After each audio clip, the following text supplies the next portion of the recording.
నమస్తే అండి. ఈరోజు మనం చాలా చాలా చాలా గొప్ప వ్యక్తితో కూర్చొని ఉన్నాము. హిందూ సేవా సమితి ఎడ్యుకేషనల్ సొసైటీ తరఫున ఆవిడతో మాట్లాడటము, అలాగే ఆవిడ యొక్క విశేషాలు తెలుసుకోవటము, ఆవిడ గొప్పతనం తెలుసుకోవడము, మీ అందరికీ కూడా ఆవిడ యొక్క గొప్పతనాన్ని తెలియచేయడం కూడా నా అదృష్టంగా భావిస్తున్నాను. నా పక్కన కూర్చున్న ఆవిడ పేరు కోటి సుజాత గారు. ఆవిడ ఎన్ని కార్యక్రమాలు చేశారో ధర్మానికి, సనాతన ధర్మానికి, అలాగే సమాజానికి ఎంత సేవ చేస్తున్నారో ఆధ్యాత్మిక రంగంలో అన్నది అసలు మనం ఒక కొలమానంతో కొలవలేము. ఆవిడకి ఈ యొక్క సమాజ సేవ చేయటం అన్నది ఒక అలవాటు, హాబీ కింద అయిపోయి గత 30 సంవత్సరాలుగా కొన్ని వేల మంది శిష్యులను తయారు చేసి ధర్మాన్ని ప్రచారం చేస్తూ ఎంతోమంది నిత్యం తమ జీవితంలో వాళ్ళ ఇళ్లల్లో చేసే పూజా విధానాల్లో ఎన్నో అద్భుతాలు చేసుకుంటూ వాళ్ళ యొక్క నిత్య జీవితాన్ని గడపడంలో ఆవిడ యొక్క పాత్ర చాలా గొప్పదని చెప్పాలి. ఇప్పుడు ఆవిడ యొక్క గొప్పతనాన్ని నేను ఒక నిమిషం మీ అందరికీ చదివి తెలియజేస్తాను. ఇప్పుడు ఆవిడ వేదాల్లోని పురుష సూక్తము, స్త్రీ సూక్తము ఏదైతే ఉన్నాయో వాటిని ఎంతో మందికి నేర్పారు. అలాగే నమ్మకం, చమకం కూడా నేర్పి అమెరికాలో ఉన్నవాళ్ళు చాలామంది ఇక్కడి నుంచి వెళ్ళిన వాళ్ళు నిత్యం అవి చదువుకొని వాళ్ళ యొక్క ఉద్యోగాలకి వెళ్ళే విధంగా కూడా తర్ఫీదు పొందిన వాళ్ళు ఉన్నారు. అలాగే సరస్వతి రుక్కులు ఉంటాయి, వాటితో హోమాలు చేయించడము, అవన్నీ కూడా చాలా వందల మందికి ఆవిడ నేర్పడం జరిగింది.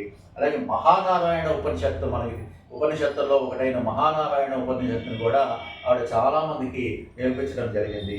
అలాగే విష్ణు సూక్తాలు, సుపర్ణ సూక్తాలు అంటే గరుత్మంతుడికి సంబంధించినవి, అవి కూడా ఆవిడ చాలామందికి నేర్పారు. అలాగే పూజా విధానాలు, వినాయకుడి పూజా విధానము, చండీ పూజా విధానము, ఇలాంటివి ఎలా చేసుకోవాలి, ఎలా తప్పులు లేకుండా పద్ధతిగా ఎలా చేయాలన్నది కూడా నేర్పడం జరిగింది. భగవద్గీత, అలాగే భాగవతము లాంటివి అయితే ఇక ఎంతమందికి చెప్పారన్నది మనం ఒక సంఖ్య లెక్క పెట్టలేము.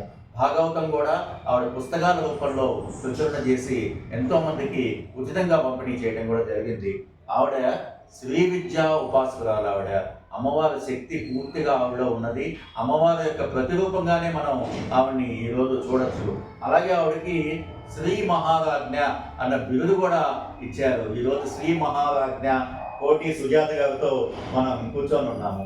వీటన్నిటికన్నా ఇంకా ముఖ్యమైన విషయం ఏంటంటే శ్రీచక్రం మనం వెనక చూస్తున్నాం కదండి.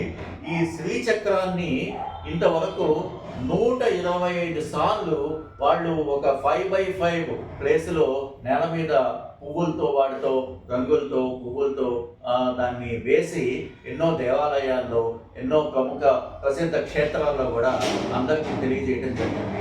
శ్రీచక్రం గురించి, అలాగే శ్రీ చక్రాల గురించి కూడా ఆవిడ ఎంతో అధ్యయనం చేసి ఎంతో మందికి తెలియజేయడం కూడా జరిగింది. ఈరోజు ఆవిడని కలవడం కూడా మన అదృష్టము. హిందూ సేవా సమితి సభ్యులకి, అలాగే సనాతన ధర్మ విధానాన్ని అభిమానించే వాళ్ళకి, సనాతన ధర్మాన్ని పాటించే వాళ్ళకి, ఇలాంటి వాళ్ళు మన మధ్యలో ఉన్నారు, ఎంతో సేవ చేస్తున్నారు, ఎంతో సమాజానికి, ధర్మానికి ఉపయోగపడుతున్నారు అన్న విషయము తెలుసుకోవడం చాలా అవసరం అనిపించి ఈరోజు ఆవిడ మేము మీకు పరిచయం చేస్తున్నాము. ఏమా, ఈ సమాజ సేవలో ఈ సమాజ సేవలో మీరు చేస్తున్న కార్యక్రమాలు ఏవైతే ఉన్నాయో గత 35 ఏళ్ళుగా మీరు చేస్తున్నారు, అలుపుగా ఎరగకుండా మీ కుటుంబ బాధ్యతలు తీర్చుకుంటూ, అలాగే ఎన్నో వేల మందిని, వందల మందిని తయారు చేశారన్న విషయం మాకు చాలా సంతోషదాయకము, అలాగే స్ఫూర్తిదాయకం కూడా. మిమ్మల్ని కలవడం మా అదృష్టంగా భావిస్తున్నాము. అలాగే మీరు మీ యొక్క ఈ యొక్క ప్రయాణంలో ఎన్నో కష్టాలు, ఇబ్బందులు కూడా ఎదుర్కొని ఉంటారు. ఎందుకంటే కుటుంబాన్ని పోషించుకుంటూ ఒక గృహిణిగా ఉంటూ మీరు ఇన్ని కార్యక్రమాలు చేయడం అన్నది అంత సులభం కాదు.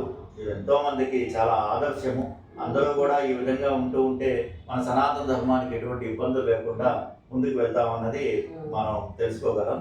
ఇప్పుడు మేము గత 2 నెలలుగా మేము మీతో సంపర్కంలో ఉన్నాము.